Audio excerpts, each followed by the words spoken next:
This is gonna be a short video, I'm gonna make it quick. I have not seen any videos telling you how to do a parasitic draw test on a 2-battery vehicle. This confused me at first. I didn't know if I had used one of the other battery.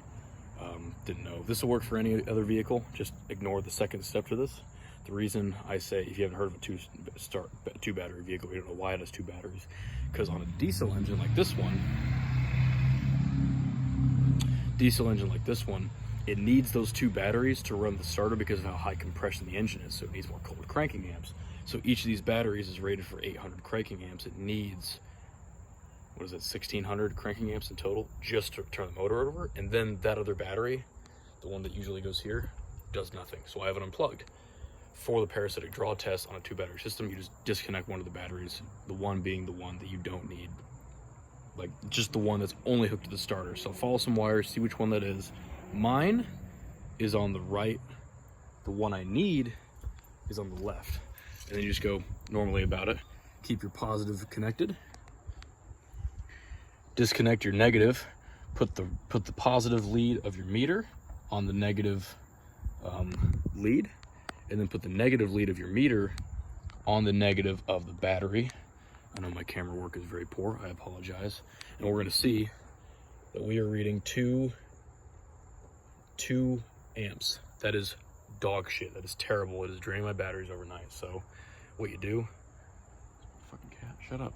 What we do, now, before you start this test, shut the truck off, car, whatever, let the vehicle sit for like a minute or 2. Okay, the ECU, engine control unit, engine control module, has to power down. It's got a good night. So you can't have it running, can't do anything to it. You can't even touch the doors.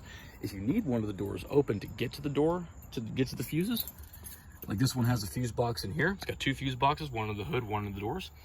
Open your door, and you see how I have the latch set to the closed position? Take pliers like this and just go thunk.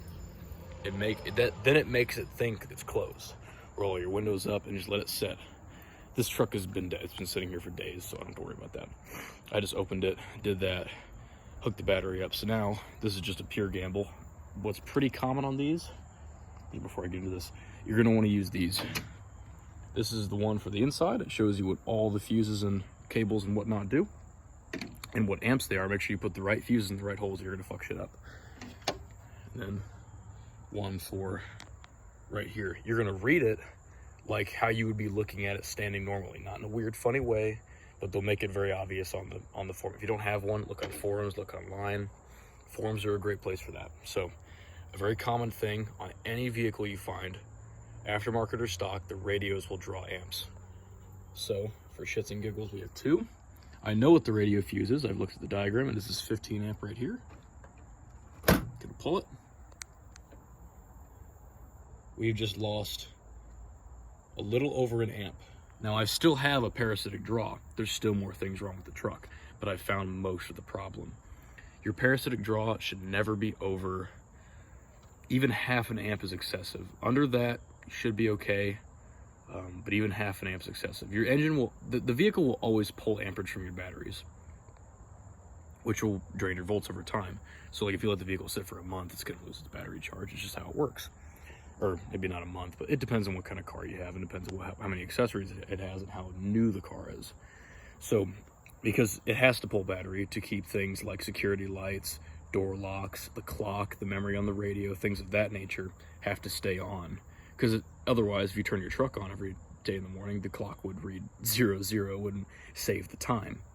So, I hope that was useful, and I will see you guys in the next video. Bye.